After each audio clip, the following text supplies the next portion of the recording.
Hello friends, welcome to this video. आज की video में हम लोग टेट एग्जाम में प्रीवियस ईयर में जो क्वेश्चन आए हुए हैं उनको कंप्लीट करेंगे। जैसे कि आप जानते हैं केवीएस के जो पेपर आने वाला है उसमें हमारा बेसिक मैथ्स आने वाली है। तो बेसिक मैथ्स में हम टीजीटी के लिए जितने भी क्वेश्चन हैं, पीजीटी के लिए जितने भी क्वेश्चन हैं बेसिक क्वेश्चन मैथ्स के, वो कंप्लीट करने वाले हैं। ठीक है, तो नेक्स्ट वीडियो इस वीडियो में हम लोग इसको ट्राई करते हैं। और इसके पहले 2 वीडियो डल चुके हैं, वो आप जरूर देखें और अच्छा लगे तो लाइक एंड सब्सक्राइब करें। फर्स्ट क्वेश्चन इज, पहला क्वेश्चन बोलता है यदि दिए हुए संलग्न चित्र में इस इस डायग्राम में AP and PA and PB वृत्त की स्पर्श रेखा है। स्पर्श रेखा है, ये दो स्पर्श रेखा है। अब स्पर्श रेखा जो होती है वृत्त पर कितने डिग्री का कोण बनाती है? 90 डिग्री का कोण बनाती है। और इसमें हमको ए पी बी की वैल्यू कितनी दी है? 30 दी है। तो क्वेश्चन में बोला है कि ए क्यू बी, मतलब ये वाला जो एंगल है ए क्यू बी, इसकी वैल्यू हमको फाइंड करनी है। तो इसको सबसे पहले हम कैसे देखेंगे? इसको फाइंड करने के लिए हम लोग इस एंगल की वैल्यू निकालते हैं। सबसे पहले कैसा होगा? हम जानते हैं चतुर्भुज के सभी कोणों का योग कितना होता है? चतुर्भुज के सभी कोणों का योग होता है 360 अंश। तो हम क्या करेंगे? 360 माइनस ये 90, ये भी 90, 90 90 कितना हो गया? 180, माइनस इसको प्लस करेंगे 30। ठीक है, तो ब्रैकेट ओपन करेंगे तो क्या होगा? 360 में से हमारा 180 माइनस होगा और माइनस क्या होगा हमारा? 30। तो यहाँ हो जाएगा हमारा 180 माइनस 30, मतलब आ जाएगा हमारा 150। 150 हमारे इस एंगल की वैल्यू निकल के आई। इस एंगल की जो सेंटर पे बन रहा है, केंद्र पे बन रहा है। और केंद्र पे जो कोण बनता है, सेंटर पे जो कोण बनता है, वही कोण क्या है? परिधि के कोण से क्या होता है? डबल होता है। तो परिधि पे बनने वाला कोण क्या है? देखिए आप, परिधि पे बनने वाला कोण ये है। ये वाला कोण जो है परिधि पे बनने वाला कोण है। तो इसकी वैल्यू हम निकालेंगे। कौन सा कोण है ये कोण है हमारा ये वाला ए क्यू बी। तो A Q B is equals to क्या होगा? हाफ ऑफ, आधा होगा किसके? 150 के। 150 मतलब सेंटर पे बनने वाला कोण। उसको आधा करेंगे तो हमारा कितना आएगा? 150 मतलब 75। और 75 डिग्री हमारा कोण आ गया। तो आंसर क्या होगा हमारा? बी। नेक्स्ट क्वेश्चन पे चलते हैं। क्वेश्चन बोल रहा है दो संकेंद्रीय वृत्त की त्रिज्या का अंतर 2 है। संकेंद्रीय वृत्त मतलब ऐसे होते हैं जो एक ही केंद्र से बने। इनकी त्रिज्याओं का अंतर, मतलब बड़ी वाली त्रिज्या और छोटी वाली त्रिज्या का अंतर कितना बोल रहा है? 2 है। मतलब मैं बड़ी वाली त्रिज्या को मान लेता हूँ कैपिटल आर और छोटी वाली को क्या मान लेता हूँ? Small R. इनका अंतर कितना बोल के रखा है? 2। और उसके बाद में बोल रहा है बाह्य स्पर्श करने वाले केंद्र। मतलब अब जब दो अलग अलग वृत्त जो है एक दूसरे को बाह्य रूप से स्पर्श करते हैं तो इनकी त्रिज्याएं हमेशा कैसी होती हैं? जुड़ती हैं। तो इनका योग कितना बोला है? इनके बीच की दूरी कितनी बोला है? 8। मतलब मैं capital R plus R is equals to कितना? 8। इसको सॉल्व करेंगे। इसको सॉल्व करने पे हमको मिलेगा 2r इज इक्वल्स टू 10। तो r इज इक्वल्स टू कितना मिल जाएगा? 5। मतलब कैपिटल आर की वैल्यू कितनी आ गई? 5।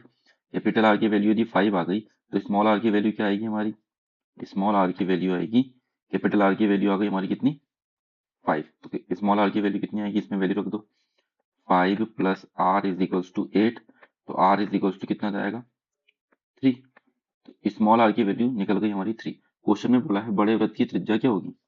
बड़े वृत्त की त्रिज्या क्या होगी? तो बड़े वृत्त की त्रिज्या कितनी आएगी?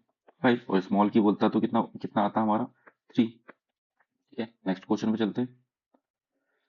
नेक्स्ट क्वेश्चन बोल रहा है किसी वृत्त की त्रिज्या किसी वृत्त की जीवा उसकी त्रिज्या के बराबर है।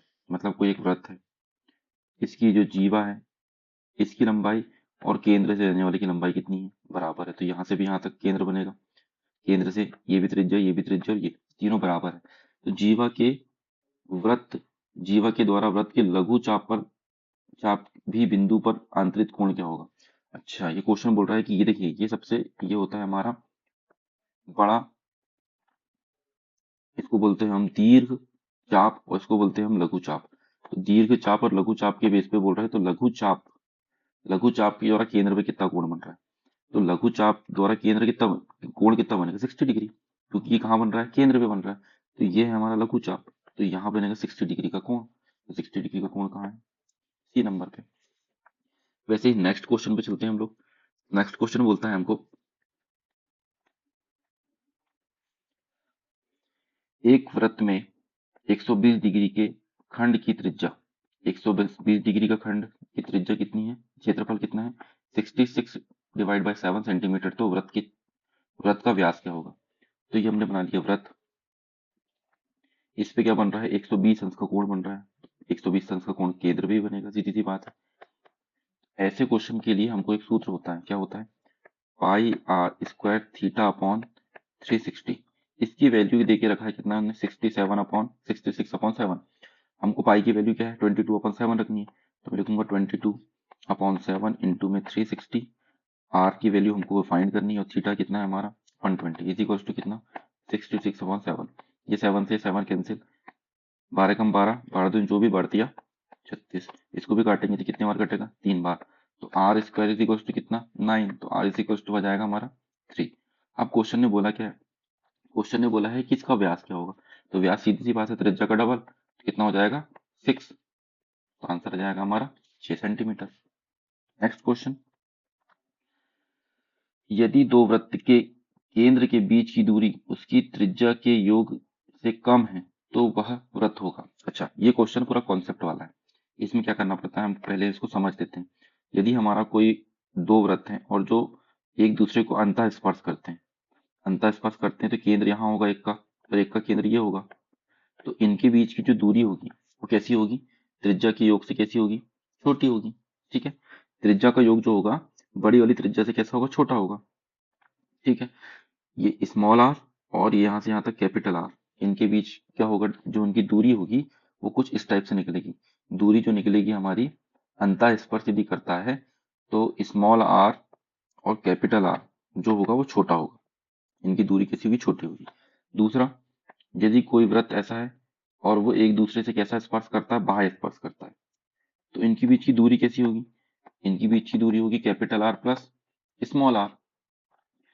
और दूसरा क्या है, प्रतिच्छेद करता है, यदि प्रतिच्छेद कर रहा है मतलब कि एक मैंने व्रत ऐसा बना लिया और एक व्रत ऐसा बना लिया, तो व्रत बनाने पर इनने क्वेश्चन में क्या बोला है, त्रिज्याओं के योग से कम होगा। त्रिज्या के योग से कम कब होगा, भाई त्रिज्या का योग ये है, यहाँ से यहाँ तक की त्रिज्या और यहाँ से यहाँ तक की त्रिज्या, तो हम D is equal to capital R minus R करेंगे, यहाँ पे कैपिटल आर माइनस आर। ऐसा कब होता है, जब एक दूसरे को कैसे क्या करे, प्रतिच्छेद करे, तो उसका आंसर क्या आएगा, सी। नेक्स्ट क्वेश्चन, दिए गए न्यूनकोण के पूरक और संपूरक कोण का अंतर क्या होगा। कोई हमको दिया हुआ है कोण, इसका पूरक और संपूरक कोण हमको फाइंड करना है। तो सबसे पहले हम लोग देख लेते हैं, यदि हमारा न्यून कोण है, न्यून कोण मान लेते हैं हम लोग x है, न्यून कोण क्या मान लेते हैं x। इसका संपूरक क्या, इसका पूरक क्या होगा 90 माइनस एक्स। ठीक है, वैसे मैं इसी की संपूरक की बात करूं तो कितना होगा 180 माइनस एक्स। संपूरक मतलब सप्लीमेंट्री। ये क्या बोल रहा है, का अंतर, इनका क्या बोल रहा है अंतर। तो 180 माइनस 90 माइनस एक्स ने बोला है कि इसी का संपूरक और पूरक, सप्लीमेंट्री और कॉम्प्लीमेंट्री का अंतर फाइंड करेंगे तो कितना आएगा 90। ये हो जाएगा, कितना हो जाएगा हमारा, और इन दोनों को जब ब्रैकेट ओपन करेंगे तो प्लस का हो जाएगा, तो एक्स एक्स कैंसिल हो जाएगा, तो हमारा कितना आएगा आंसर 90। मतलब किसी न्यून कोण के पूरक और संपूरक कोण का अंतर हमेशा कितना आएगा 90 आएगा। नेक्स्ट क्वेश्चन, क्वेश्चन है हमारा, एक बहुभुज के अंतः कोण का योग 2160। पहले हमको अंतः कोण के योग का सूत्र याद होना, क्या होता है n माइनस टू इंटू 180। ये अंतः कोण के योग का सूत्र होता है। अब हमको क्वेश्चन में बोल के रखा है इसकी वैल्यू कितनी 2160। इसको हम सॉल्व करेंगे, तो सबसे पहले 180 को ट्रांसफर करो, 180 से कैंसिल होगा, ये कितने टाइम कैंसिल हो जाएगा हमारा 12 बार कैंसिल हो जाएगा। और n इज इक्वल्स टू, जब इसको ट्रांसफर करेंगे कितना आएगा हमारा 14। मतलब उसकी वैल्यू कितनी होगी 14। हमको यहाँ पे सूत्र याद रखना पड़ेगा, अंतः कोण के योग का सूत्र क्या होता है n माइनस टू इंटू 180। ये बहुभुज का क्वेश्चन है।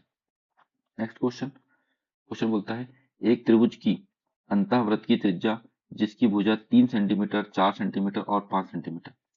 देखिए ऐसा क्वेश्चन है ये, एक त्रिभुज दिया हुआ है और इसके अंदर एक अंतःवृत्त दिया हुआ है और ये पूरा स्पर्श कर रहा है। इनकी सबकी वैल्यू देख रखा है, एक 5 है, एक 4 है, एक 3 है। तो ये बोल रहा है कि इसके अंतःवृत्त जो बन रहा है इसकी त्रिज्या क्या होगी। इसका एक डायरेक्ट फॉर्मूला होता है, इसको बेसिक से बिल्कुल नहीं करना है। इसका फॉर्मूला होता है r इज इक्वल टू त्रिभुज का क्षेत्रफल, त्रिभुज का क्या क्षेत्रफल बटे में अर्ध परिमाप।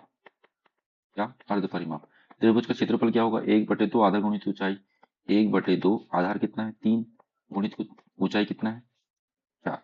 अर्ध परिमाप मतलब सभी को जोड़ दो, 5 और 4 9 10 11 12, 12/2 ये हो गया अर्ध परिमाप। इसको कैंसिल करेंगे 2 टाइम कैंसिल होगा, ये होगा हमारा 6/12, ये ऊपर जाएगा, आंसर कितना आ जाएगा हमारा 1। आंसर कितना जाएगा 1 सेंटीमीटर। मतलब इस वृत्त की त्रिज्या कितनी होगी हमारी 1 सेंटीमीटर होगी। ठीक है, इसके लिए हमको ये सूत्र याद रखना पड़ता है। किसी त्रिभुज के अंदर कोई वृत्त बन रहा है, उसकी हमको अंतः त्रिज्या ज्ञात करने के लिए बोले तो उसका सूत्र होता है हमारा r इज इक्वल टू त्रिभुज का क्षेत्रफल बटे अर्ध परिमाप। नेक्स्ट क्वेश्चन, ये बोल रहा है कि जो डायग्राम है इसमें हमको थीटा की वैल्यू और फाई के बीच में संबंध देके रखा है। तो बोल रहा है कि थीटा का मान क्या होगा। देखिए ये जो कोण बन रहे हैं ये बन रहे हैं शीर्षाभिमुख वर्टिकली अपोजिट एंगल। इसकी वैल्यू देके रखा है हमें 5 थीटा, किसकी वैल्यू फाई की। तो हम बोल सकते हैं theta plus phi is equals to 180, क्योंकि ये लीनियर पेयर बना रहे हैं। लीनियर पेयर कैसा होता है, एक एंगल ये एक एंगल ये, इन दोनों का जो कितना होगा 180। क्वेश्चन में हमको फाई की वैल्यू देके रखा है कितनी, 5 theta.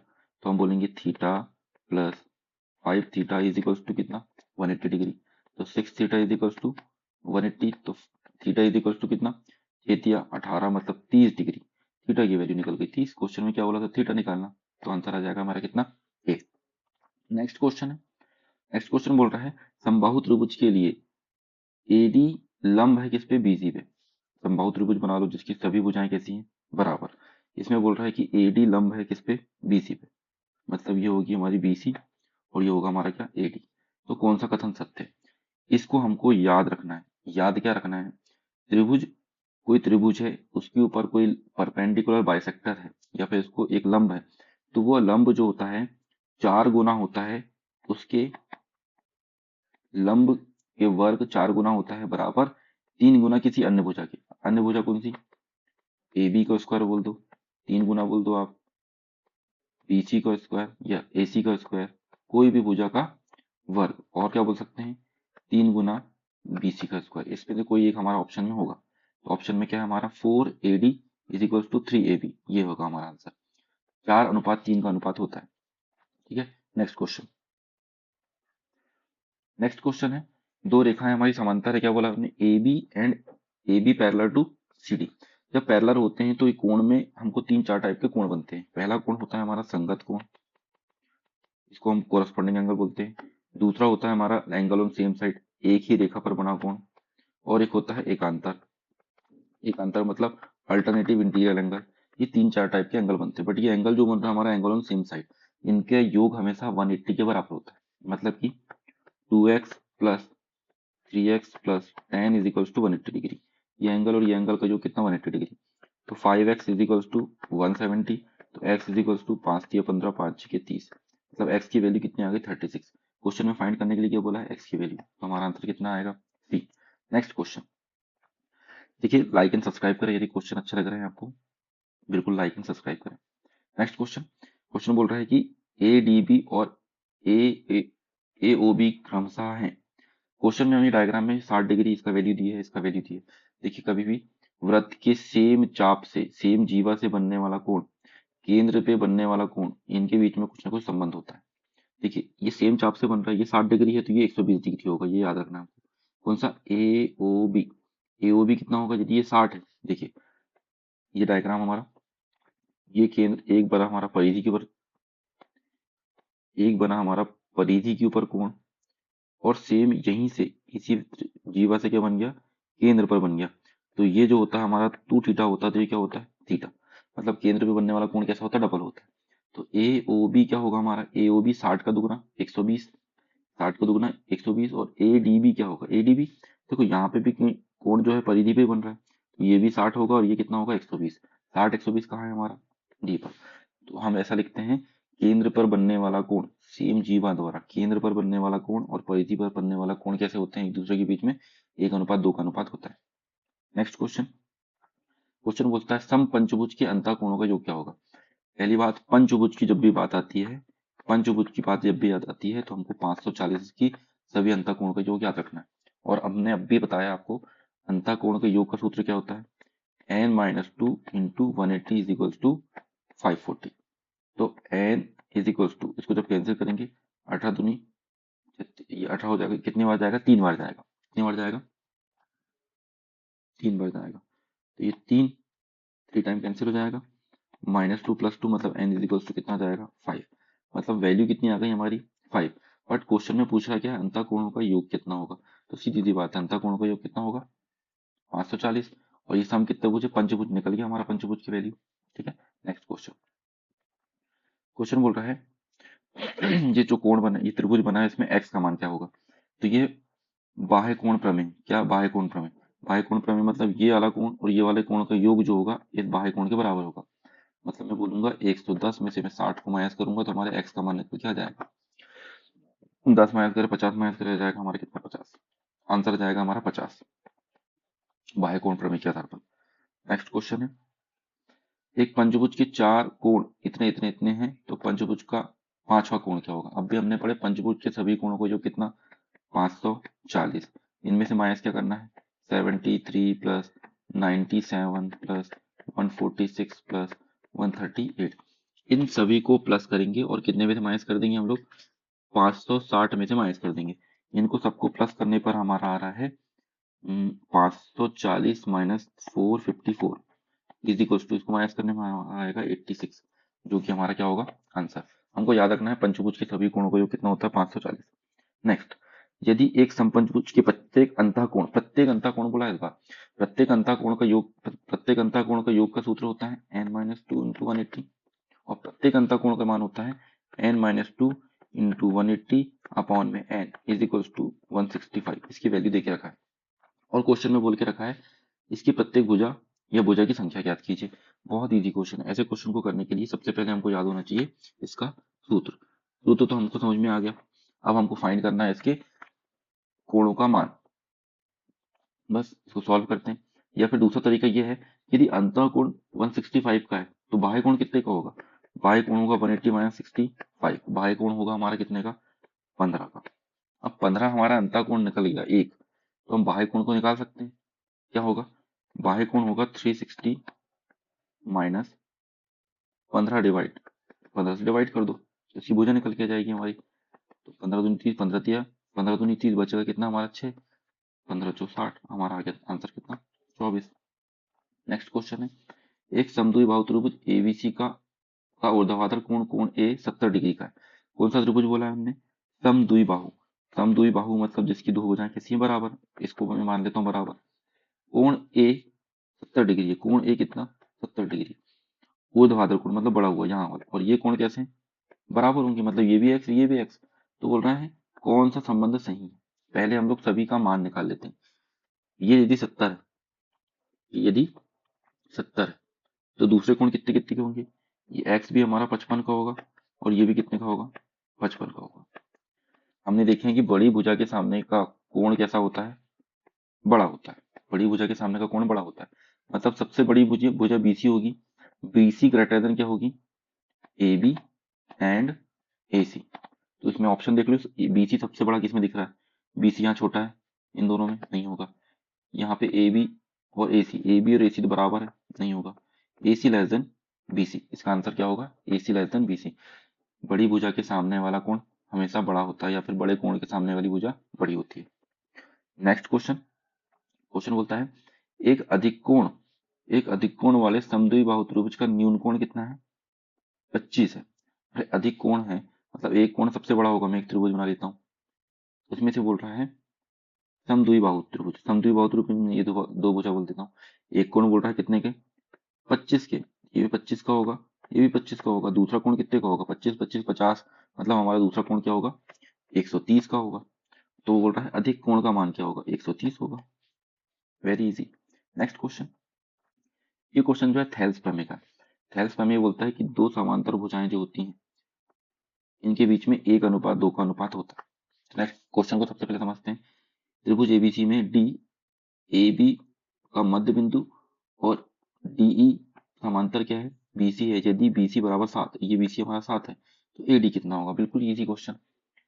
AC sorry BC, BC की जब बात करें तो बीसी बराबर होगा ट्वाइस ऑफ डीई।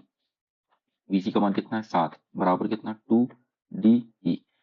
डीई मतलब डीई बराबर कितनी होगी 7/2, और 7/2 का मान कितना होगा 3.5। आंसर क्या होगा हमारा सी। तो आज की क्वेश्चन इतने ही थे। अब हम नेक्स्ट वीडियो में इसी इसके दूसरा चैप्टर जो होगा उसके क्वेश्चन पढ़ेंगे। आपको जो चैप्टर पढ़ना हो उसके बारे में बिल्कुल आप बताइए, कमेंट कर सकते हैं, और जरूर लाइक एंड सब्सक्राइब करें। Thank you.